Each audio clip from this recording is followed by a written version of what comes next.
अच्छा पार्ट 5 ही है, part 5 start हो गया जी। अच्छा जी, अब 1 मिनट के लिए जरा इधर देखिए। IS-20 मेरे वालों खत्म जे स्टिल, जैसे मसला आज आपको आ रहा था, 1-2 पॉइंट्स में आ रहा था, मैंने इसीलिए आप लोगों के लिए जूम मीटिंग ओपन कर दी है। सिर्फ तसल्ली के लिए होता है ये, वरना आपको ज़रूरत है कोई नहीं, ठीक है। लेकिन तसल्ली रखिए, पेपर से पहले तक मैं कोशिश करूंगा वीक में 1 दफ़ा ज़रूर आपको बुलाता रहूं, ऑनलाइन वालों को भी बुलाना है, ठीक है।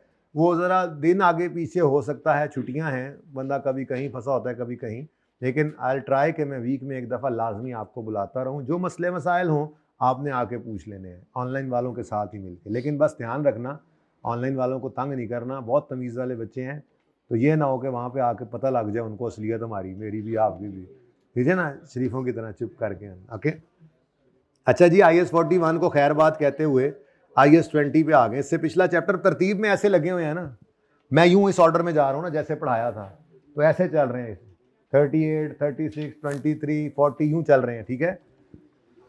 अच्छा जी, IS-20 के अंदर आपकी ग्रांट्स थी मॉनिटरी और नॉन मॉनिटरी। मॉनिटरी ग्रांट्स फिर एक्सपेंस रिलेटेड, जिनको इनकम रिलेटेड भी कह सकते हैं, और एसेट रिलेटेड भी थी, ठीक है। ये एक डिस्कशन थी जो एंड पे की थी कि असिस्टेंस है गवर्नमेंट की तरफ से, अगर उसको मॉनिटरी वैल्यू असाइन हो जाए तो वो ग्रांट है, ना हो सके तो असिस्टेंस है, लेकिन ये डायरेक्टली होनी चाहिए आपको। और अगर इनडायरेक्टली ये गवर्नमेंट की असिस्टेंस, तो फिर ये इस IS-20 के स्कोप से ही बाहर चली जाती है। ये आपने उस जमाने के अंदर पढ़ा था, बड़े MCQs भी किए, बड़ा कुछ किया था उस वक्त, बड़ा टाइम लगा दिया था इस पे भी आपने, इतने निकम्मे निकट्टू थे ना उस वक्त आप लोग, ठीक है। अच्छा, उसके बाद हमने बात की थी जी सबसे पहले मॉनेटरी ग्रांट्स और उनमें एसेट रिलेटेड ग्रांट और एक्सपेंस। कोई पढ़ने की जरूरत नहीं है, आपको अजबर है। अभी सवाल आपने किया है, हालांकि IS-20 मैंने अब रिवाइज कराना था, लेकिन IS-20 अभी आपने कर तो लिया है। अभी आपने डेफर्ड ग्रांट रिकॉर्ड की तो है अलग से, उसको इनकम में भी डाला है, क्योंकि एसिड रिलेटेड थी और कंडीशन के साथ नहीं मैच कराया बल्कि एसिड के साथ कराया। तो ये एसिड रिलेटेड ग्रांट और एक्सपेंस रिलेटेड ग्रांट, ठीक है। कोशिश करूंगा, अभी वादा नहीं कर सकता, टाइम का मसला है, वरना कोशिश ये करूंगा कि ये इस तरह के जितने भी हैं ना, मैं आपको, वैसे मुझसे PDF बन नहीं रहा था, वो बहुत बड़ा बन जाएगा PDF, उसमें सारी, ये कैसे, वो मुमकिन ही नहीं है, पता नहीं वो बनते हुए कितने दिन लगा दे, अड़ जाता है ना, ठीक है। तो ये कर लूँगा कि इनकी तस्वीरें खींच के या खिंचवा के, बट उसमें मैं ये वादा इसलिए नहीं कर सकता कि टाइम लगता है और वो ना मिला अगले 2-4-5 दिन में, तो आपने मैसेज कर करके मत मार देनी है। तो मेरे पास मुमकिन हुआ मेरे लिए, तो मैं मॉक के आसपास आपको ये भी भेज दूंगा, ठीक है ना, लंबा टाइम देता हूँ ताकि ज़रा सुकून में रहो, मतलब फिर भी जो रहते हैं वो भी तो रहते हैं ना, ठीक है। अच्छा जी, उसके बाद नॉन मॉनिटरी ग्रांट्स अगर रिलेट करती हैं किसी डेप्रिशिएबल एसेट से, तो उसको एसेट के साथ ही जोड़ देते थे, नॉमिनल या फेयर वैल्यू पे, लेकिन अगर नॉन डेप्रिशिएबल एसेट है तो फिर मजबूरन कंडीशन के साथ जोड़ना पड़ता था, ठीक है। फिर उसके बाद तीसरी चीज थी फॉरगिवेबल लोन, ये भी एक ग्रांट है हमने कहा था, ठीक है। और इसको भी देखना है, लोन जिसके साथ जुड़ा हुआ था जब वो माफ होगा तो वो ग्रांट रिकॉर्ड कर लेंगे, और फिर उसी हिसाब से आपने चलना है कि जिस हिसाब से लोन है, एक्सपेंस इमीडिएट फाइनेंशियल सपोर्ट या ऑलरेडी इनकर्ड एक्सपेंस की मद में है, तो इसको फॉरगिव होते ही इनकम बना लो, वरना लायबिलिटी, ठीक है। इसमें थोड़ी सी फिर डिस्कशन ये भी थी यहाँ पे जो हमने की थी, ये फॉरगिवेबल लोन जरा अलग से करके, ठीक है जी, इंटरेस्ट बियरिंग भी होता है, तो ये हमने एक एग्जांपल बनाकर की थी। तो ये चीज़ें इतनी ही हैं बस। फिर रीपेमेंट आई थी, अब रीपेमेंट मैं रिवाइज इसलिए नहीं करा रहा कि उसी का सवाल आया पड़ा है, ठीक है। रीपेमेंट जबानी बोल देता हूँ, चलो। Repayment of grant was treated as a change in estimate. तरीका वारदात क्या था, जो पेमेंट आपने रीपेमेंट करनी है उसको कैश में से क्रेडिट करते थे, और अगर डेफर्ड ग्रांट रखकर चल रहे हो तो अनअमोर्टाइज बैलेंस को करते थे डेबिट, और बैलेंसिंग फिगर कहाँ चली जाती थी, PNL। और अगर आप एसेट को नेट करके चल रहे हो तो कैश तो क्रेडिट होता ही था, लेकिन डेबिट फिर क्या हो जाता था, PPE। और शॉर्ट डेप्रिसिएशन आप रिकॉर्ड कर लेते थे, नहीं इसमें तो कोई नहीं आती थी, अगली अलग से एंट्री करते थे हम, ठीक है। तो शॉर्ट डेप्रिसिएशन को आप रिकॉर्ड कर लेते थे, और रिवाइज हो जाती थी एसेट की बुक वैल्यू और फिर साल के एंड पे डेप्शन। यही रीपेमेंट और कुछ भी नहीं है। इसमें सबसे मुश्किल सिनेरियो था reducing balance method. Grant record करना भी मुश्किल और रीपेमेंट मुश्किल। तो उसी का सवाल रीसेंट टाइम के अंदर है, मुश्किल वो भी कोई नहीं है। ठीक है, तो अब वो सवाल करने लगे हैं, इसमें और कोई ऐसा बात थी नहीं। ठीक है,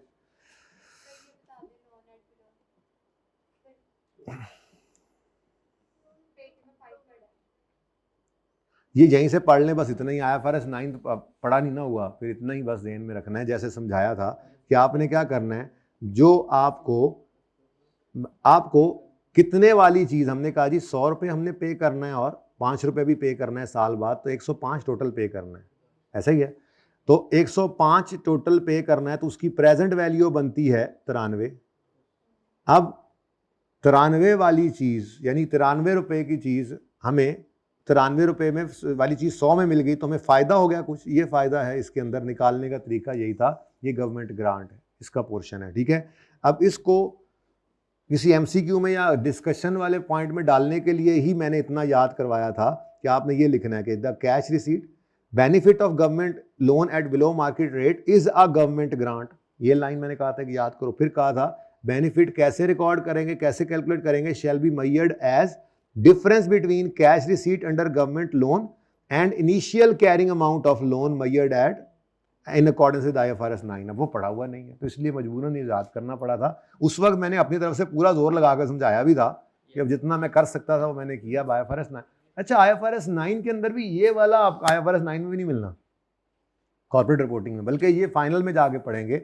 वो मैंने ACCA को जो पढ़ाया था ना, उनके IFRS 9 के अंदर ये थे, वो ज़रा ज़्यादा था उनका IFRS 9।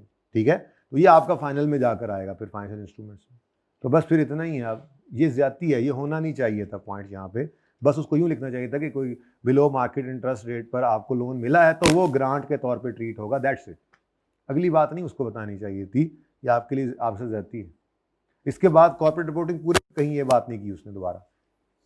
ठीक है, अच्छा जी। लेकिन क्योंकि उसने किताब में लिख छोड़ा है तो फिर मैंने एहतियातन करा छोड़ा है, क्योंकि वो किताब वाली चीज़ दे के कहता है मैंने किताब में लिखा हुआ तो था, पढ़ा देते।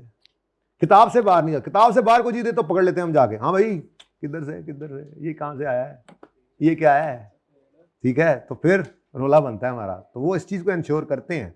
बाकी ये जहन में रखा करो कि मार्किंग स्कीम ऐसे बनती है कि आपको पास किया जाए।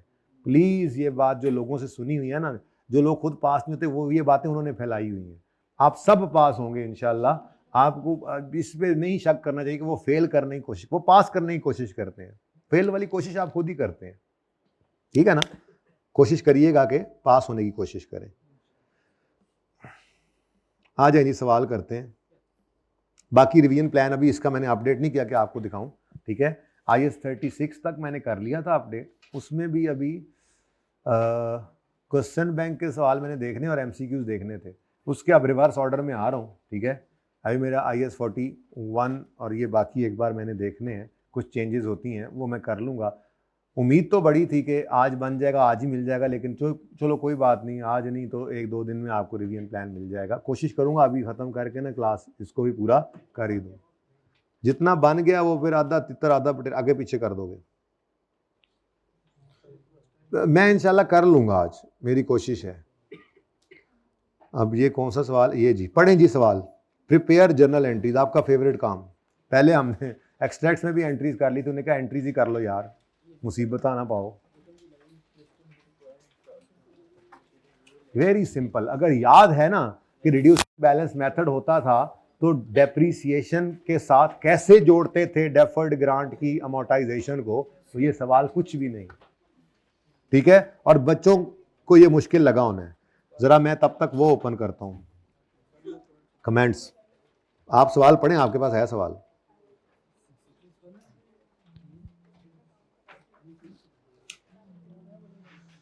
हमने 9th किया, काफी हाई परसेंटेज थी, 8 की काफी लो थी, 7 हमारा निकल गया है। ठीक है, 6 हमने किया, कौन सा है MCQ। अच्छा, फिर कौन सा किया है जी, अभी कौन सा किया है, 3 था, देख लो बता दो। अभी तो 4 किया इससे पहले। अच्छा, अब वो तो बच्चों ने इसमें भी देखो कोई खास कारनामा हाय सरंजाम नहीं दिए। अच्छा 4 कौन सा है ज़रा देखो, इन्वेस्टमेंट प्रॉपर्टी, ये भी हमने करना है। 3 आप करने लगे हैं, 2 कट गया है और 1 करना है। अब ये सारे हाई स्कोरिंग सवाल हैं, देख लें आप, सारे बच्चे इनमें अच्छा परफॉर्म करते गए। इनफैक्ट इन्वेस्टमेंट प्रॉपर्टी में तो सबसे हाईएस्ट स्कोर बच्चों का था।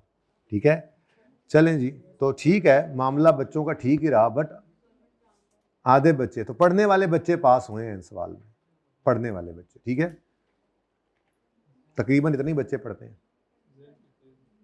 पढ़े पढ़े पढ़े।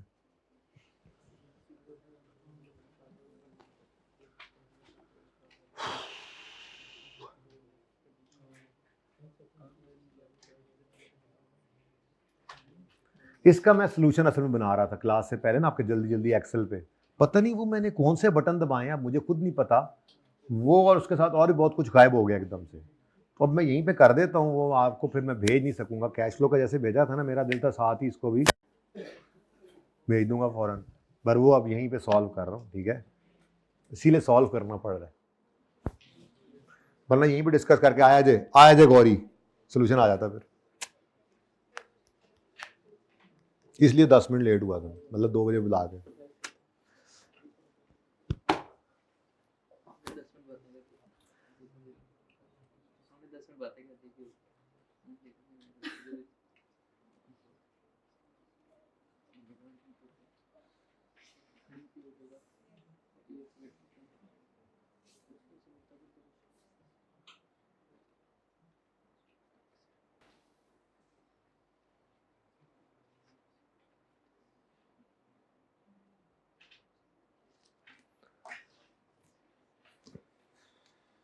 हाँ जी, क्या लगता है हो जाएगा? देखते हैं फिर। यकम जुलाई 22 पे polyester limited acquired and installed a plant at its factory located in a rural area of Sindh at cost of 1200। Plant has an estimated resale value of 100 and, मैं 1000 में चल रहा हूँ, ठीक है ना? नहीं, हाँ 100 मिलियन में, and useful life of 5 years। लेकिन plant is to be depreciated at rate of 40% using reducing balance. अच्छा, अब चेक कर लेना, बैठ जाना, तकरीबन इतना ही होना है, अगर एग्जैक्ट ना भी हुआ तो। उसने 40 बोल दिया तो यही यूज कर लेना है, ठीक है ना? वैसे कितना बनता है अभी तो चेक कर लो, पेपर में नहीं करना। Reducing balance 1 minus nth root s over c।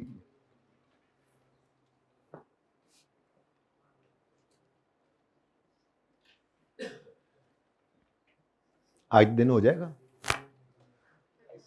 100 divide by 1200, 5 साल लाइफ 39.16, तो उसने उसको अप्रोक्सीमेटली 40 करके आपको दे दिया। आप मुसीबत में पड़ना नहीं है, वैसे बता रहा हूँ, ठीक है ना? यही मैंने कहा था चेक ना करना, फिर भी कर लिया आपने चेक। अच्छा, मतलब तकरीबन 40 ही है। अब सुनो सुनो सुनो सुनो, तो डेप्सिशन रेट गिवन है, एसेट को डेप्सिट करना है रिड्यूसिंग बैलेंस पे, तो वर्किंग करेंगे तफसीली। वर्किंग इसलिए भी तफसीली जरूरी है कि आज ग्रांट को डिवाइड बाय 5 नहीं कर सकते। क्या करते थे वैसे, याद करके बताओ? डेप्रीशिएबल अमाउंट निकालते थे और डेप्शन एक्सपेंस फॉर द ईयर को पकड़ते थे। डेप्शिएबल अमाउंट कितनी है? 1100। कितनी है? 1200 minus 100, 1100 is the depreciable amount. जो पहले साल की डेप्शन आएगी उसको डिवाइड करेंगे 1100 से और ग्रांट की अमाउंट से मल्टीप्लाई करेंगे, ग्रांट इनकम आ गई। ये सवाल था। कितने साल की एंट्रीज हैं? 22, 23, 24, 3 साल की। अल्लाह चंगियां करसी, बिस्मिल्लाह करिए जी। क्वेश्चन नंबर 3 है, ये ऑटम 25 का क्वेश्चन नंबर, तो इधर भी 3 है। अच्छा, यही तो 3 था जी। नाम इसका क्या है? Polyester limited.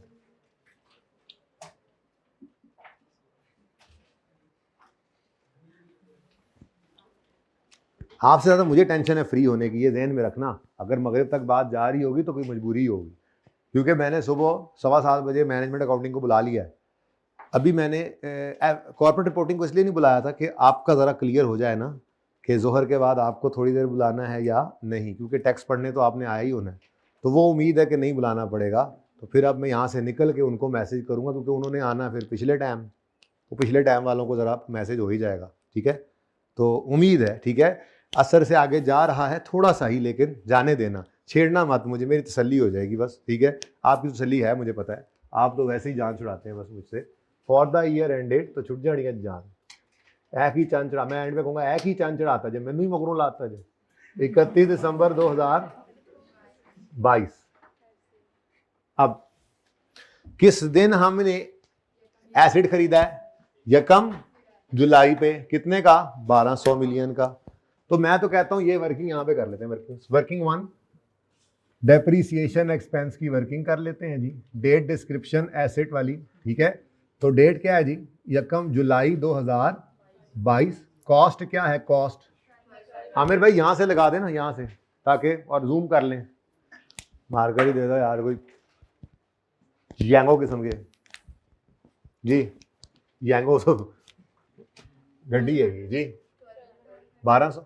फिर जी 31 दिसंबर 2022 आएगा तो डेप्रीसिएशन होनी है 1200 को 40% करें और इंटू 6/12 240। भाई मार्कर मंगवा लो यार कोई और। 960। तो उसके बाद 31 दिसंबर 2023 आ गया। डेप्रीसिएशन अब आएगी 960 का 40% जी 384। मैं क्या सारे ही कर लिए मैं इको बारी। 31 दिसंबर 2024। अच्छा 24 में वो रीपेमेंट भी है और 24 में फिर कुछ हो भी रहा है। आपने पूरा सवाल पढ़ा है, शायद बिक भी रहा है हमारा एसिड भी, है ना? कहाँ है मार्कर? ये है। तो बस 23 तक फिलहाल जरा चलते हैं, 24 में फिर रीपेमेंट करते हैं। ओके।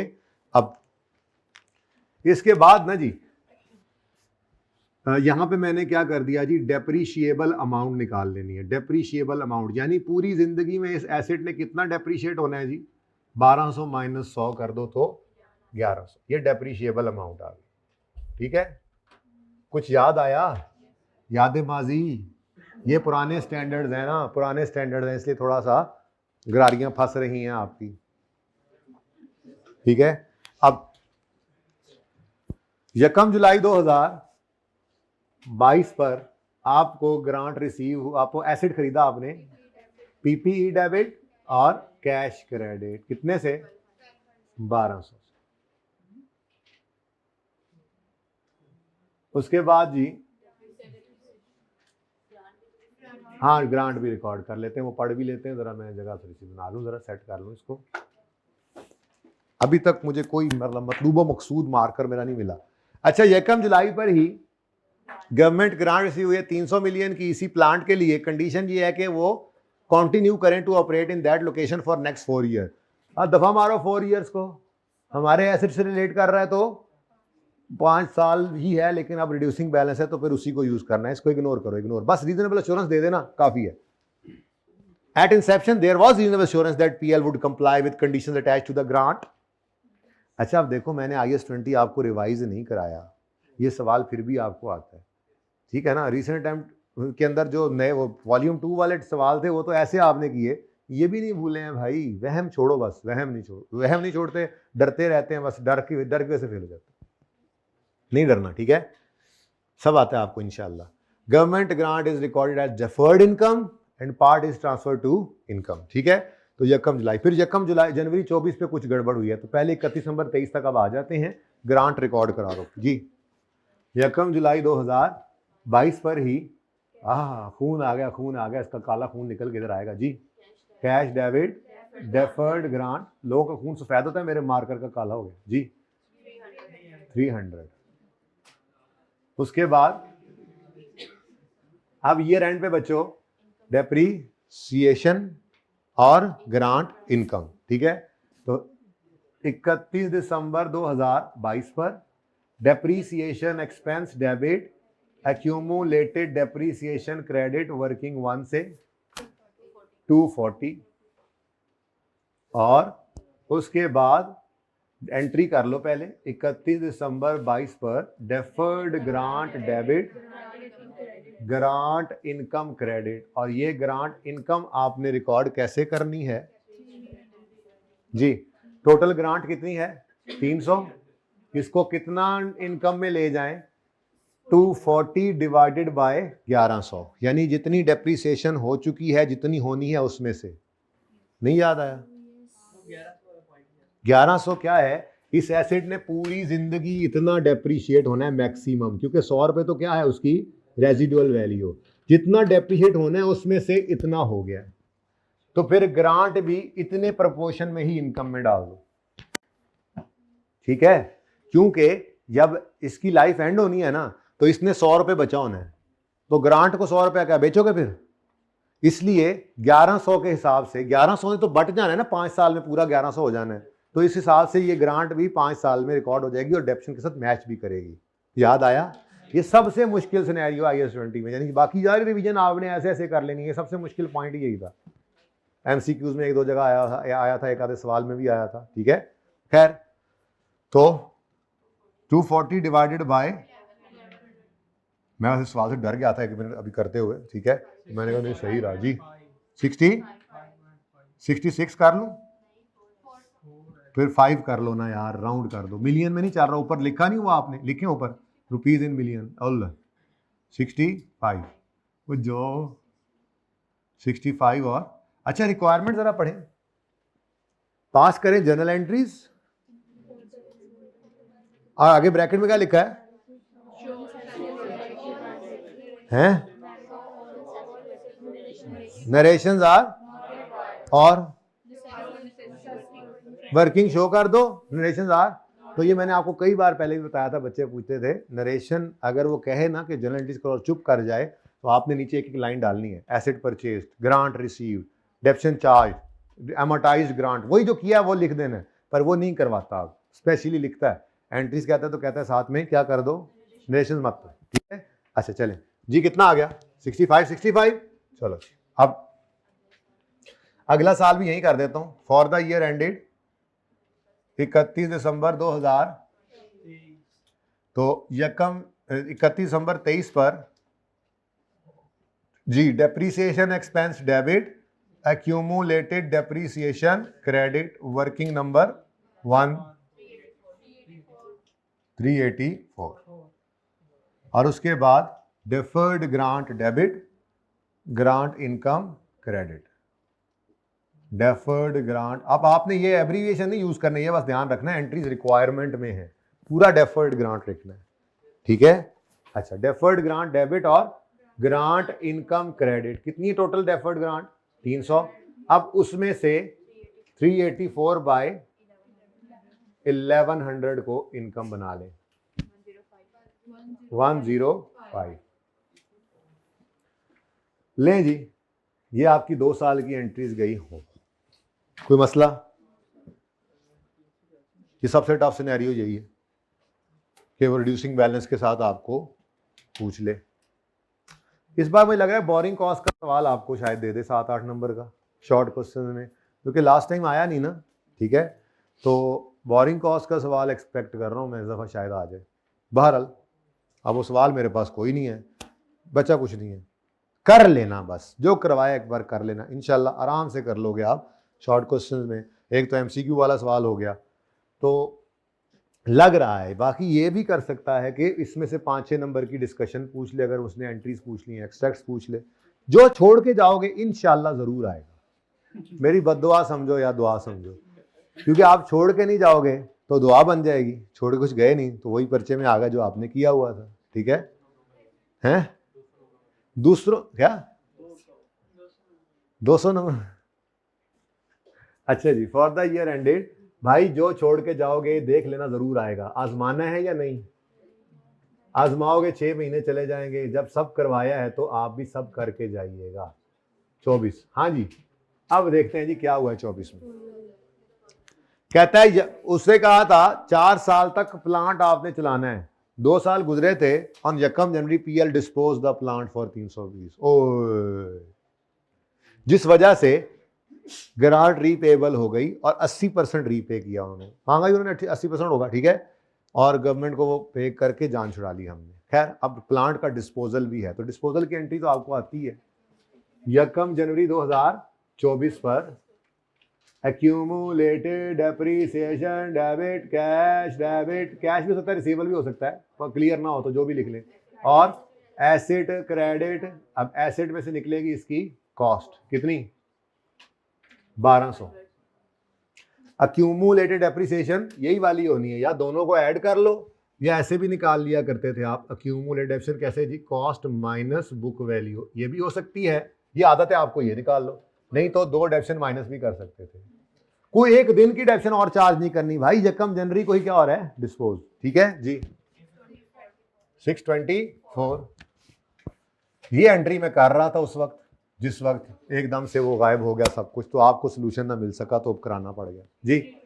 कितने का बिका है 300, वो टाइम बच जाता ना एंट्रीज करने का, वहीं पे दिखा था बस ये टिक टिक टिक। 320 गेन है लॉस है किधर, ओ 256 का क्या आ गया, लॉस। पीएनएल के अंदर बैलेंसिंग फिगर फेंकी आपने और ये लॉस है। अब साथ ही दरवाजा खटका और बाहर देखा तो आपने गवर्नमेंट खड़ी थी। हाँ भाई किधर, पैसे कटो, किन्ने 80%। तो कैश डेबिट होगा आपका या क्रेडिट होगा, हाँ जी, आपकी जेबों से कैश 300 का कितना बना, वैसे उसने बताया नहीं वो तो 240 तो चलो खैर हमें क्या, हमने तो खुद ही निकाल भी लिया, ठीक है क्या। अच्छा अब इधर देखो, कैश क्रेडिट हो गया। दूसरा स्टेप क्या होता है, अनअमोर्टाइज्ड ग्रांट को डेबिट करो। तो बस चुप करके डेबिट कर दो, जितना भी पड़ा हुआ है वो खत्म कहानी, क्योंकि एसेट ही गया सारे का सारा। टोटल ग्रांट आई थी 300 की, ये इसमें से 65 और 105 इनकम बन गया था, तो बाकी अभी भी तो डायरेक्ट ही कर लिया करो। अनअमोर्टाइज का बैलेंस बस सिखा दिया हुआ है, पर्चे में डायरेक्ट करो। 65 माइनस आंसर, हाँ बाकी कहाँ फेंका करते थे, पीएनएल में बैलेंसिंग। इसको कहते थे आप फोरफीट, एक्सपेंस, लॉस, जो मर्जी कह दें, पीएनएल को बाद डेबिट करना है। कितना 110 और कहानी खत्म। कितने नंबर थे सवाल के, 8 नंबर का ये सवाल है। हमारे अटेम्प्ट में नहीं आएगा है ना, हर अटेम्प्ट वाला बच्चा कहता है इस अटेम्प्ट में सवाल बड़ा आसान, पर्चा बड़ा आसान था, जबकि उससे पिछली वालों का रिजल्ट अच्छा नहीं होता। पता नहीं क्या वजह है, आपने इसको गलत करना है इंशाल्लाह। उसकी वजह यही है कि वो पेपर भी लास्ट में चला जाता है, फिर सारे पेपरों से धक्के खा खा के जो आते होते हैं वो भी भूल जाते हैं, प्रेशर ले जाते हैं, पता नहीं क्या क्या। अब पहला पेपर है, बहुत बड़ा चांस है इसको मस्ट पास करने का। लो भाई आ जाओ, ओका हो गया, ओ क्या, ओ क्या,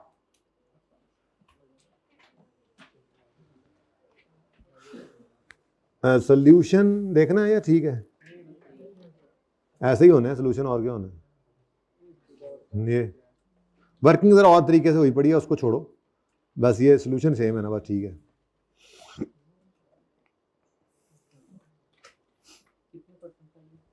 ये 50 के आसपास था, 45, यानी ये थोड़ा कम वालों में था। अच्छा जी, अब माजरत के साथ वो स्टैंडर्ड जो मुझे सबसे ज़्यादा फेवरेट लग रहा है IS38 इस वक्त, उसका ना मैं आपको दिखाऊं तो जो सवाल रहते हैं वो छोड़ने वाले रहते हैं। मैं दोबारा ऐलान कर रहा हूं, कंसोलिडेशन वाले जो सवाल मैंने गलती से करा दिए थे वो भी दोबारा मत करना, because discussion is under way. और आपको वो पेपर से पहले कहे या ना कहे, पर्चे में नहीं देने लगा, वो दे ही नहीं सकता इंशाल्लाह, टेंशन न लें आप इस बात की, ठीक है ना इंशाल्लाह। तो आप लोगों ने जो सवाल मैंने गलती से करा भी दिए, पास पेपर में से ज़ौक वाला सवाल करा गया था और क्वेश्चन बैंक में से कोई एक आधा सवाल करा दिया था, उसका मुझे माफ़ कर देना, जो वक्त आपका ज़ाया हुआ। ज़ाया नहीं हुआ, ज़िंदगी में आगे काम आ जाएगा इंशाल्लाह, लेकिन ज़ाया कुछ भी नहीं होता, जो पढ़ा हुआ है वो ज़ाया नहीं होता। लेकिन अब पर्चे के अंदर अब उस तरफ नहीं आपने दिमाग को लगाना है, ठीक है। अभी देखो ना, पास पेपर में दिखाता हूँ, कोई पास पेपर क्वेश्चन बैंक में कोई चार्ज की चीज़ नहीं है।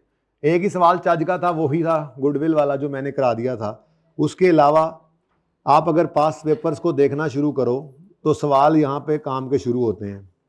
चौथा कर लिया, पांचवा कर गए, छठवां कर गए, सातवां कर गए, आठवां होल्ड टिल मैच्योरिटी कर दो, इसको काट दो।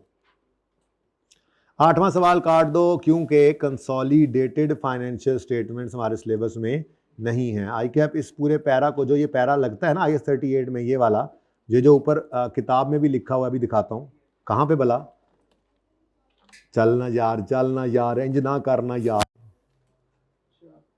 ये किधर गया, इंटेंजिबल ग्रांटेड बाय गवर्नमेंट, ये मैंने अभी अभी डाला है I38 का ना, कि ये वाला आपने पैरा पढ़ना है। आफ्टर IS20 मैंने ज़रूर बोला था, लेकिन IS20 में ये हो गया था।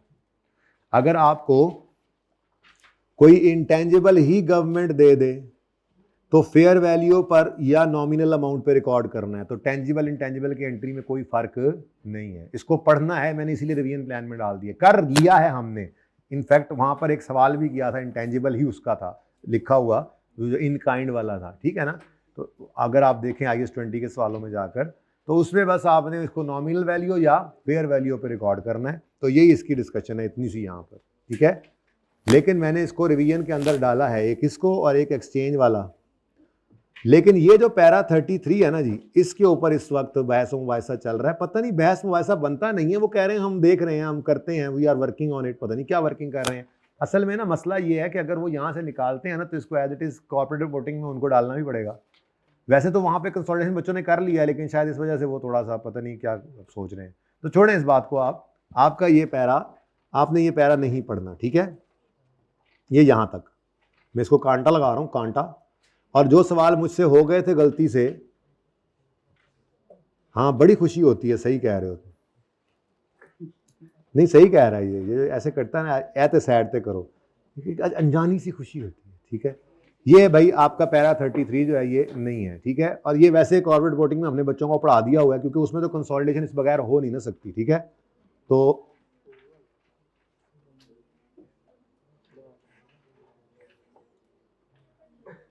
पास पेपर्स में दिखा रहा था आपको जी। तो 5वां 6वां हमने कर लिया, 7वां 8वां होल्ड पे डाला था, उसको खत्म कर दिया, ठीक है। इसको क्रॉस कर दें, 8वां सवाल आपने नहीं करना, गलती से भी नहीं करना, ठीक है। पढ़ना भी नहीं है, जरूरत नहीं है ना। 9वां कर गए हम, 10वां कर गए हम, काबिल, बड़ा काबिल सवाल था, मैंने डाले रिवीजन प्लान में। रिवीजन प्लान में आपको सबसे ज्यादा सवाल इसी के नजर आएंगे, डर जो रहा हूं इससे, किए हुए सवाल हैं, बचा कुछ नहीं है ना, क्या करें, इसको छोड़े, जो नहीं डाला उसको रहने दें। 14 ये मुझसे हो गया था, ओके तो जरूर है, लेकिन इसको आप ना करिएगा, रिवीजन में ना करिएगा। नहीं किया हुआ है, छोड़ दें, आप साइड पे पड़ा रहे, रिवीजन में मैंने इसको नहीं डाला, करना भी नहीं है, ओके। 15वां हो गया, 16वां हो गया, 17वां हो गया। काश के मैंने एक सवाल कोई नोट का छोड़ दिया होता। ट्यूलिप के अंदर जितना हमारे सिलेबस में है वो हमने कर लिया था, ठीक है। 20वां बड़ा ही हैवी सवाल था, मैंने रिवीजन प्लान में भी डाला हुआ है, हडेरो, ठीक है। हडेरो नोट इसमें भी बना लिया था। फिर इररेजिस्टिबल नोट, नोट वाले सारे कर गया था। एवरेज लिमिटेड को होल्ड नहीं करना, ठीक है। और उसके बाद 23 ऊद लिमिटेड करा दिया था। अब क्या करें, सारे सवाल ही खत्म हो गए। तो इसमें बस क्या हुआ, क्रॉस कर दिया मैंने। कौन कौन से क्रॉस किए हैं जी, जरा देख लें, पढ़ लेना। कंसोलिडेटेड फाइनेंशियल स्टेटमेंट्स नहीं है ना सिलेबस में बेटा जी, ठीक है। होपफुली आ जाएगा आपको ये लेटर, जब आए तो आप उसको डाउनलोड करके पढ़ोगे तो उन्होंने लिखा होगा फिर, ठीक है। इसको पैरा 33 कहते हैं, ये ना हो के पता ना लगे पैरा 33 क्या इंटेंजिबल के अंदर कंसोलिडेशन का, ठीक है। तो 22 काट दिया है हमने। फिर उसके बाद बता ही दो यार, ऐसे थक गया मैंने लगता है।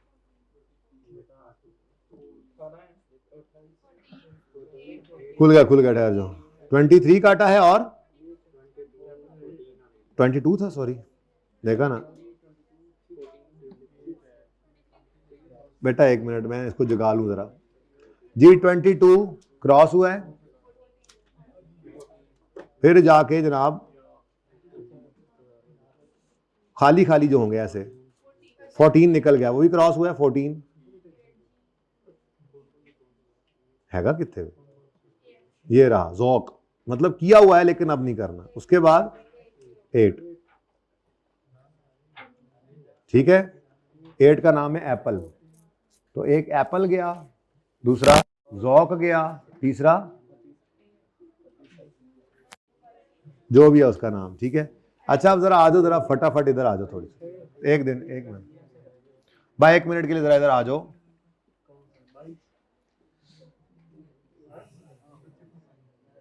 यार वैसे सादा सी बात है, 3 सवाल काटे हैं, कहीं पे अलग से करके लिख लो ना। कौन कौन से हैं?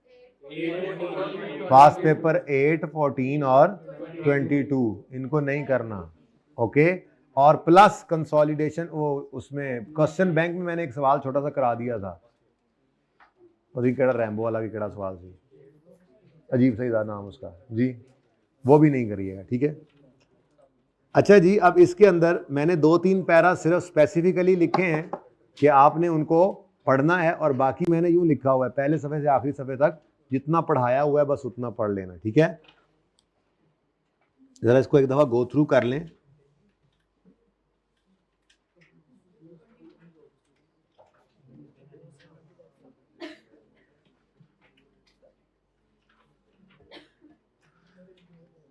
यहां पर वो SIC 32 वाले 2 सफ़े हैं, उनको भी मैंने आपके लिए डाला हुआ है इसके अंदर रिवीजन वालों में, ठीक है। ये बड़े इंपॉर्टेंट हैं, ये 2 सफ़े जो हैं इनको लाजमी पढ़ना है। अच्छा, डिस्क्लोजर हमने बनाना सीख लिया था, पढ़ा नहीं था इसको। तो डिस्क्लोजर के अंदर वो कहता है class of intangible assets is a grouping of assets of similar nature. कौन सी क्लास हैं जी? आप ये क्लासेस रख सकते हैं, ठीक है। एग्जांपल्स ऑफ सेपरेट क्लासेस में include brands, must had, publishing titles, computer software. अब ये अगर खरीदे हो तो आपको पता है ना एसेट बन जाते हैं, और अगर खुद बनाए हो तो इनको रिकॉर्ड नहीं कर सकते आप। कंप्यूटर लाइसेंस हैं, फ्रेंचाइजेज हैं, copyrights, patents, other industrial property rights, services, operating rights, recipe, formula, model, design, intangible, under development, ये कुछ कैटेगरीज उसने कहा आप बना सकते हैं। बड़ी मेहरबानी। जनरल डिस्क्लोजर्स जी, entity shall disclose following for each class of intangible, distinguishing between internally generated and others. और अदर कौन से हैं? अदर हैं 2 तरह के, परचेज्ड, इसको कहते हैं सेपरेट एक्विजिशन, और एक्विजिशन थ्रू बिजनेस कॉम्बिनेशन भी। आप सेपरेट एक्विजिशन तो आपके सवाल सिलेबस में है, लेकिन एक्विजिशन थ्रू बिजनेस कॉम्बिनेशन ये वो है कंसोलिडेशन, ठीक है ना। ये मैंने कहा नहीं है, लिखा हुआ इधर हो भी तो उसको हटा देना। तो इंटेंजिबल इंटरनली जनरेट हुए जो, और जो आपने सेपरेटली एक्वायर किए, इनको अलग करना। आपको याद होगा आप नोट को ऐसे ही बनाते थे, ठीक है। आपने ओपनिंग लिखा था, फिर एडिशन जब लिखते थे तो यहाँ पे हमने कर लिया था अलग अलग, ठीक है। इंटरनली जनरेटेड और एक्वायर्ड सेपरेटली, और तीसरा आपके सिलेबस में है नहीं, ठीक है। अच्छा जी, उसके बाद आगे सारा का सारा क्यों नहीं पढ़ाया? IS 16 जैसा था। देखो ज़रा, यूजफुल लाइफ है, डेफिनेट इनडेफिनेट बता दो। अगर फिनिट है तो फिर क्या यूजफुल लाइफ यूज़ की, क्या कौन सा मेथड यूज़ किया, मेथड भी बता दो, ठीक है। ग्रॉस कैरिंग अमाउंट और एक्यूमुलेट अमोर्टाइजेशन बताओ एट बिगिनिंग एंड एंड, ठीक है। और line items of comprehensive income जिसमें अमोर्टाइजेशन पड़ी हुई है। फिर एक रेकन्सिलिएशन बनाओ जिसमें एडिशंस हों, indicating separately those from internal development, those acquired separately, and काटो। ये है नहीं ना। फिर इंक्रीज और decrease during the year resulting from revaluation या impairment, amortization, net exchange difference, IS 21 काट दो, आपके सिलेबस में नहीं आ सकता, और other changes during the period. वही नोट जो आपने बनाया था, ठीक है। उसके बाद सर्टन सर्कमस्टांसेस के अंदर वो कहता है कुछ डिस्क्लोजर देने हैं, बस एक बार पढ़ लेना जिंदगी में, बस और क्या। Entity shall disclose for intangible assets as having indefinite life, the कहता है कि बताओ फॉर ऐसा इंटेंजिबल जिसकी इनडेफिनेट लाइफ है, क्या बताओ, उसकी कैरिंग अमाउंट बताओ, और रीजन सपोर्टिंग द असेसमेंट। कैसे लगता है आपको इनडेफिनेट लाइफ, ये बता दो, ठीक है। अगली कहानी पढ़ने की जरूरत नहीं। डिस्क्रिप्शन, कैरिंग अमाउंट और रिमेनिंग अमाउंट पीरियड बताओ किसी ऐसे इंडिविजुअल आइटम का, इंटेंजिबल का, जो कि बहुत मटीरियल है हमारी एंटिटी के लिए। हम सिर्फ एक्सपोर्टर हैं, हमारा एक्सपोर्ट लाइसेंस जो है उसकी लाइफ सिर्फ 3 साल रह गई है, बता दो। बाकी बिजनेस ठप होने की तरफ चला जाता है ना, तो बता दो, ठीक है। इस तरह की बात है। For intangibles acquired by way of government grant initially record at fair value, तो फेयर वैल्यू, कैरिंग अमाउंट, और whether they are measured after under cost model या रीवैल्यूएशन मॉडल, ये भी बताना है। Existence of carrying amount of intangible whose title is restricted, बिल्कुल IS 16 जैसा disclosure है या आपके पास कोई इंटेंजिबल है लेकिन आप उसको आगे बेच नहीं सकते मसलन, ठीक है, तो वो फिर बता दो, ठीक है। फिर carrying amount of intangible pledged as security, 100% same IAS 16 वाली बातें चल रही हैं यहाँ पे भी। और अमाउंट ऑफ कंट्रेक्चुअल कमिटमेंट, अगले साल आपने कोई इंटेंजिबल खरीदने का कॉन्ट्रैक्ट कर लिया है तो बता दो, ठीक है। Intangible assets measured after recognition using revaluation, तो क्या करोगे, इंटेंजिबल जिनको आपने रीवैल्यूड अमाउंट पे रखा है उनके बारे में क्या बताओ, बाय क्लास ऑफ एसेट बताओ, effective carrying amount had there been no revaluation, ठीक है ना, carrying amount of revalued intangible बताओ, carrying amount that would have been recorded had the revalued class of intangible had been measured at cost, और amount of revalued surplus, यानी वही 3 बातें, ठीक है, क्या बताओ, डेट बताओ, had there been no revaluation बताओ, और सरप्लस बताओ, ठीक है, स्टार्टिंग और एंडिंग और उसकी रेकंसिलिएशन, कोई फर्क नहीं, ठीक है।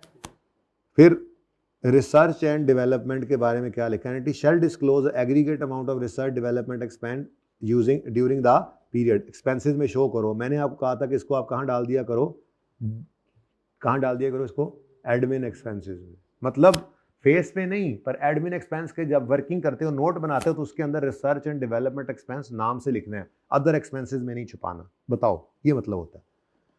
Research and development comprises all expenses that are directly attributable to, बड़ी मेहरबानी जी उसने बताया ये, other information and is encouraged but not required to disclose following, कहता है ये बता दो तो मेहरबानी है, क्या, description of fully amortise intangible और अभी तक यूज में है बता दो, brief description of significant intangible control by entity but not recorded as, क्योंकि यहां पता लगा कि जो इंटरनली जनरेटेड गुडविल है, मास्टर्ड है, कस्टमर लिस्ट है, बहुत सिग्निफिकेंट एसेट्स हैं पर रिकॉर्ड करने की इजाजत IAS 38 नहीं दी हुई, तो आप बस उसको नोट्स में बता दो है पर रिकॉर्ड नहीं कर सकते, क्या करें, डिस्क्लोज कर दो, ठीक है जी। अकाउंटिंग पॉलिसीज को छोड़ दें, इस तरफ तो बिल्कुल नहीं जा सकता, बहरहाल ये कॉर्पोरेट रिपोर्टिंग के अंदर पॉलिसी के नोट्स बनवा सकता है आपसे, लेकिन इसके लिए मैंने आपको IAS 1 के फॉर्मेट को एक बार कहा था पढ़ लेना, इनकम स्टेटमेंट बैलेंस शीट, उसमें जैसे पॉलिसी नोट्स हैं ना थोड़े थोड़े, PP इंटेंजिबल, ऐसे ही हर एक जो चीज़ें नज़र आ रही हैं उनके बारे में कुछ बातें होती हैं, इसको काट दें आप, ये वैसे ही परेशान, वही चीज़ें जो पड़ी हुई हैं बस लिखनी है तो याद करने बैठ जाओगे, साइड पे करो।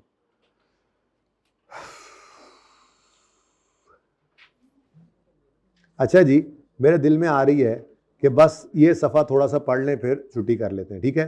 IAS 38 तो फिर ख़त्म हो जाएगा, फिर बस रह जाएगा IAS 16 और 40 के 2 सवाल, तो असर के बाद तो आना पड़ ही रहा है, ठीक है।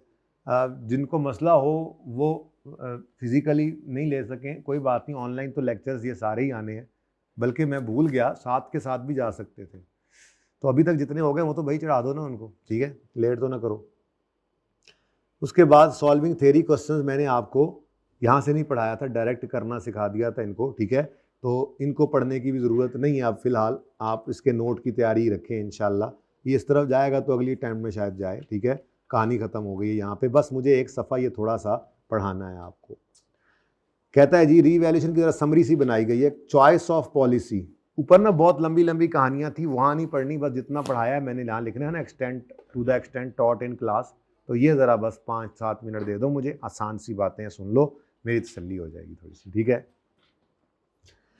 कहता है जी कॉस्ट मॉडल या रीवैल्यूएशन मॉडल यूज हो सकता है, लेकिन रीवैल्यूएशन मॉडल सिर्फ तब लगता है इंटेंजिबल में जब active market can not exist for brand, newspaper, mastheads, music and film publishing rights, कहता है इनके लिए तो ये यूनिक एसेट्स जो होते हैं इनके लिए एक्टिव मार्केट एग्जिस्ट नहीं करती। एग्जांपल दी, if for revalued asset letter on active market is not available then keep at, ये पढ़ लिया था हमने स्टार्ट में ही, एक वो ये वाला सफ़ा जो है ना, ये वाला सफ़ा, ये किधर गया, ये बातें यहाँ पे भी कुछ लिखी हुई हैं, ये पढ़ाया था आपको, तो ये वही बातें ज़रा एक बार, बस मैं असल में यहाँ पे एक दो चीज़ें पढ़ाना चाह रहा हूँ, बस फिलहाल ज़रा फिर साकेत पूरा सफ़ा पढ़ा जाए ज़रा, नहीं सॉरी किधर गया वो, ये इधर था, ठीक है ये, अच्छा, तो अगर रीवैल्यूड एसेट की लेटर ऑन एक्टिव मार्केट नहीं रहती तो क्या कहा था हमने, लास्ट रीवैल्यूड अमाउंट पे रखो, ठीक है, और लेस अक्यूमुलेटेड अमोर्टाइजेशन, और फैक्ट दैट एक्टिव मार्केट अब अवेलेबल नहीं रही,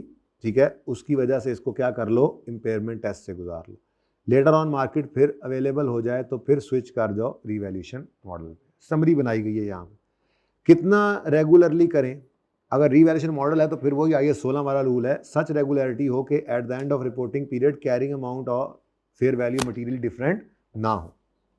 एक्टिव मार्केट क्या है? जहां पर सेल परचेज चल रही हो फ्रीक्वेंटली, तो इसलिए ज़रा कम ही इनकी एक्टिव मार्केट होती है ना इंटेंजिबल्स की। जहाँ पे मोबाइल टेंजिबल बेचने गए फी सेंटर में सेल परचेज हो रही है, लेकिन साथ कोई जो है वो बशीर सेंटर के अंदर लाइसेंस सेल परचेज हो रहे हो, मुश्किल है। अगर है तो फिर एक्टिव मार्केट है उसकी, नहीं तो नहीं है। ठीक है, मुश्किल होती है। For one class of intangible such as licence is one class, some same model for all assets. If intangible is in a class of revalued intangible can not be revalued because active market नहीं है, तो asset को cost पे रख लो। हाँ, ये important बात है। मिसाल के तौर पे ब्रांड्स हैं, ठीक है जी, ब्रांड्स हमारे पास हैं, ब्रांड ए है, बी है, सी है।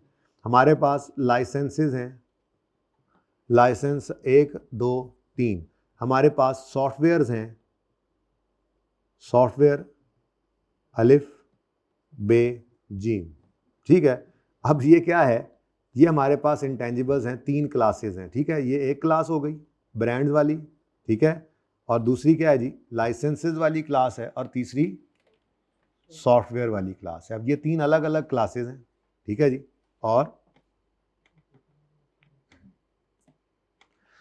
अब मामला ये है, हमने असूल पढ़ा हुआ है क्या कि क्लास बाय क्लास आपने रीवैल्यूएशन मॉडल लगाना है, ठीक है ना। मतलब अगर आपने आपने कहा जी हम लाइसेंसेस को रखेंगे किस पर जी? रीवैल्यूएशन मॉडल पे। तो स्टैंडर्ड की गाइडेंस क्या है जी? आप लाइसेंस सारे ही फिर रीवैल्यू करेंगे, ये नहीं कि एक को कर लें बाकियों को ना करें, ठीक है। लेकिन चूंकि पीपीई के अंदर ऐसा मसला होता नहीं था कि उसकी एक्टिव मार्केट ना मिल रही हो आसानी से, इसलिए ऐसी एक्सेप्शन वहां नहीं देखी थी। यहाँ पे एक छोटी सी एक्सेप्शन है। क्या? वो कहता है आपने ब्रांड को सारों को कॉस्ट मॉडल पे रखा हुआ, ठीक है, कोई मसला नहीं। आपने सॉफ्टवेयर को भी कॉस्ट मॉडल पे रखा, कोई मसला नहीं। आपने लाइसेंसेस को किस पे रखना है? रीवैल्यूएशन मॉडल पे, कोई मसला नहीं, रखें, लेकिन पूरी क्लास को फिर रखना पड़ेगा रीवैल्यूएशन मॉडल पे। अब ये तो है नॉर्मल, जैसे IAS 16 में भी था। यहां पे एक एक्सेप्शन क्या पड़ी? कहता जी मिसाल के तौर पे एक लाइसेंस नंबर 2 जो है ना, इसकी एक्टिव मार्केट एग्जिस्ट नहीं करती। Active market for this licence does not exist. अब क्या करें? क्या सबको छोड़ दें, फिर रीवैल्यूएशन पे ना लेके जाएं? यहां पे स्टैंडर्ड ने कहा कोई बात नहीं है, चूंकि इनकी जरा एक्टिव मार्केट कम ही होती है, तो इसको किस पे रख लो? कॉस्ट पे, और बाकी दोनों को क्या कर लो? रीवैल्यू कर लो। तो ये एक एक्सेप्शन थी छोटी सी, ये जरा यहाँ पे इसके साथ पेज नंबर 390 पे समरी चल रही है, इसके साथ ये पिक्चर बना लें जल्दी से।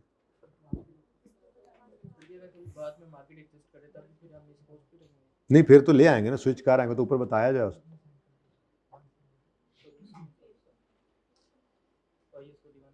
क्योंकि पूरी क्लास रीवैल्यूएशन मॉडल वाली है ना। अच्छा जी, पेज नंबर मैंने बोला था 390। All item in one class revalue them simultaneously. Revaluation model does not allow revaluation of asset not previously recorded या इनिशियल रिकग्निशन पर। और ये सादा सी बात है, कभी आपने ऐसा देखा हो कि एसेट पहले दिन ही रिकॉर्ड करते हुए रीवैल्यूएशन सरप्लस आ गया हो? क्योंकि उस दिन एसेट अपनी कॉस्ट पे रिकॉर्ड होता है, और कॉस्ट नॉर्मली उसकी फेयर वैल्यू ही होती है। तो वो कह रहा है कि रीवैल्यूएशन मॉडल में ये नहीं अलाउ करता कि आप previously revaluation of asset previously record ही नहीं है और आज वो एसेट भी रिकॉर्ड कर रहे हो, उसका रीवैल्यूएशन सरप्लस भी रिकॉर्ड कर ले, ये मुमकिन नहीं होता। या इनिशियल रिकग्निशन के ऊपर other than cost, initial recognition at other than cost, fair value less cost sale भी हो जाती होती थी IAS 41 के अंदर। तो आज ये कह रहा है रीवैल्यूएशन मॉडल ये अलाउ नहीं करता आपको। Revaluation model is applied after an asset has been initially recorded at cost. Cost पे रिकॉर्ड होने के बाद फिर सब्सिक्वेंटली इसको अप्लाई करते हैं। CWIP is not revalued until it is complete. Revaluation model में be applied to an asset received as government grant and recorded at. हाँ, ये जरा इंपॉर्टेंट बात है, ये आखिरी बात है, सुनो। इनिशियल मेजरमेंट, लेकिन बात इतनी बहरहाल चलो अब आ गई है तो मैं लिख रहा हूँ, क्योंकि रीवैल्यूएशन मॉडल मुझे लगता है उसने डालना है IAS 38 में। सादा IAS 38 तो नहीं डालेगा, रीवैल्यूएशन तो करवाएगा ना आपसे, क्योंकि आपने देखा है पीपीई के नोट के अंदर सबसे फेवरेट चीज़, कोई सवाल रीवैल्यूएशन के बगैर नहीं है, यहाँ पे भी नहीं होना चाहिए, ठीक है ना। तो इसलिए थोड़ी सी इसकी डिस्कशन कर रहा था। अच्छा जी, मिसाल के तौर पे आपने रिसीव किया है एक एसेट ग्रांट के तौर पर और उसको नॉमिनल वैल्यू पे रिकॉर्ड किया है, तो नॉमिनल वैल्यू पर रिकॉर्ड हुआ है, तो ऑप्शन 2 थे वैसे तो। ऑप्शन 1 क्या है, आप फेयर वैल्यू पे भी रिकॉर्ड कर सकते थे, और ऑप्शन 2 क्या है, अब अगर तो आपने इसको फेयर वैल्यू पर रिकॉर्ड किया है, नॉमिनल लेट से 2 रुपये नॉमिनल वैल्यू, ठीक है, अगर तो आपने इसको फेयर वैल्यू पे रिकॉर्ड किया है, 50 रुपये इसकी क्या है जी फेयर वैल्यू, तो फिर ये तो इनिशियल मेजरमेंट की बात है ना, ईयर एंड पे क्या करना है, ईयर एंड पर आप इसको कॉस्ट या रीवैल्यूएशन मॉडल पे रख सकते हैं, ऑप्शन है, ऐसे ही है। अगर आप इसको कॉस्ट मॉडल पर ही रखें तो 50 इधर आ जाएगा और उसने फिर क्या होना होगा, अमोर्टाइज डेप्रिशिएटर, ठीक है। और अगर आप इसको रीवैल्यूएशन मॉडल पे रखना चाहते हैं तो रीवैल्यूएशन मॉडल तो आपने कहा जी ईयर एंड पे इसकी फेयर वैल्यू क्या है, उन्होंने कहा जी 85 है, तो उठा के 85 पे ले जाओ मिसाल के तौर पर। ये बात ऊपर नहीं हुई, ऊपर दूसरे की बात हुई, अब वो समझाने लगा, ठीक है, सही है। एक एसेट आपने रिकॉर्ड किया था नॉमिनल वैल्यू पे, अगर तो आप कॉस्ट मॉडल पे ही रहते हैं तो इसको किस पर रिकॉर्ड करेंगे, ईयर एंड पर, 2 पर, ठीक है। लेकिन अगर आप फेयर वैल्यू मॉडल पे जाते हैं तो इसको कहाँ पे ले जाएं, यानी कि आप इकट्ठा ही अब सारा सरप्लस रिकॉर्ड कर सकते हैं। ये इस लाइन में लिखा हुआ था, the asset received as government grant and recorded at nominal value revaluation model में बी अप्लाइड, उसको अप्लाई उस पर कैसे करना है, तो मैंने दूसरा भी साथ ही बता दिया, ठीक है। IAS 38 में अब मेरी तरफ से और कोई चीज़ नहीं रहती है, ये थोड़ा सा रहता था, ज़रा मेरा दिल था कि ये भी पढ़ लें, ठीक है। अब IAS 38 के क्वेश्चंस चूँकि सारे कर लिए हैं तो मैं कोई सवाल माजरत के साथ अब करा नहीं सकता, अब फिर अल्लाह करेगा कोई मौके में अच्छा सवाल डल जाएगा तो वही आपकी फिर प्रैक्टिस होगी। प्रैक्टिस वही है जो आपने इन सवालों को करनी, बड़े कंप्रीहेंसिव हैवी सवाल पढ़े, ठीक है। तो आपने IAS 38 को खूब तवज्जो देनी है, ठीक है। अब रह गए हैं सिर्फ 2 सवाल पास पेपर्स के, और फिर एक दफ़ा बस वैसे ही ज़रा घूम कर गुजरना है, जो चैप्टर्स बच गए हैं उनमें कोई चीज़ रहती तो नहीं है आपकी एंड पे, आप भी देख सकते हैं। तो यहाँ पे ज़रा 10-1 मिनट की ब्रेक करते हैं, नमाज़ पढ़ के आते हैं इंशाल्लाह, ठीक है। उसके बाद फिर होपफुली इसको हम मगरिब तक ख़त्म कर ही जाएंगे, ठीक है। माजरत मतलब मेरा ये बिल्कुल प्लान नहीं था, मैं आपको बता रहा हूँ, मेरी सुबह 7:15 फिर क्लास है और उसकी तैयारी मैंने करनी है जाके। आपकी तैयारी कैसे, रात नहीं सो सका सही तरह से, तो मुझे कोई शौक नहीं आपको बिठाने का, बस मेरी तसल्ली हो जाएगी। एक दफ़ा देखो ना कितना आपको कॉन्फिडेंस आया इस क्लास से या नहीं आया, यहाँ पे सब कुछ आता है, पर्चा भी हम कर रहे हैं, सारा सिलेबस देख रहे हैं, चीज़ें भूली हुई नहीं हैं, याद हैं, तो ये कॉन्फिडेंस लेके तैयारी के अंदर घुसोगे इंशाल्लाह उड़ा दोगे, ठीक है, अल्लाह ने चाहा तो। बाकी पर्चों के ऊपर इसका असर ज़्यादा अच्छा पड़ेगा क्योंकि वो कहीं पे कमज़ोर हैं, थेरी वाले हैं, तो आप बराबर टाइम दे सकते हो, आपको पता है यार ये मेरे काबू में इंशाल्लाह, ठीक है। तो पार्ट 5 क्लोज कर दें।